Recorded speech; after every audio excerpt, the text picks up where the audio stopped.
Bajet 20,000 dah boleh pakai Honda City.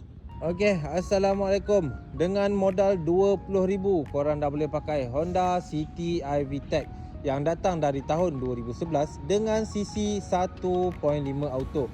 Kereta condition masih lagi tip top, sangat-sangat padu. Aircon, engine, gearbox memang tak ada masalah. Dengan modal 20,000 saja korang dah boleh dapat kereta dengan condition macam ni. Rim masih lagi original dengan ketebalan bunga tayar lebih kurang 80%. Tayar pun masih lagi baru. Saiz rim 16 inci. Memang sangat-sangat kena, geng.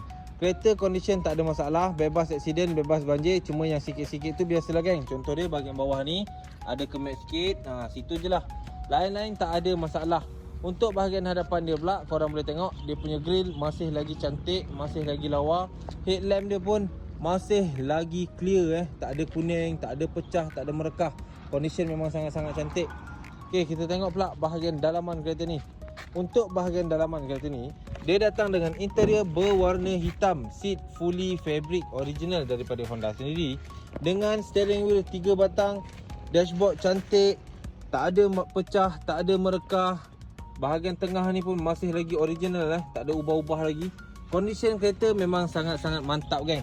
Okey, untuk harga kereta ni pula, macam yang korang boleh tengok, kita display harga kereta ni 25,000. Kita bagi diskaun dekat korang sebanyak RM5,000. RM5,000 korang boleh claim dengan kita orang. Diskaun ni korang boleh bayar dekat kami dengan harga RM20,000 sahaja.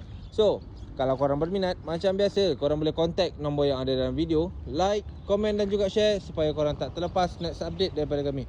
See you next video. Assalamualaikum.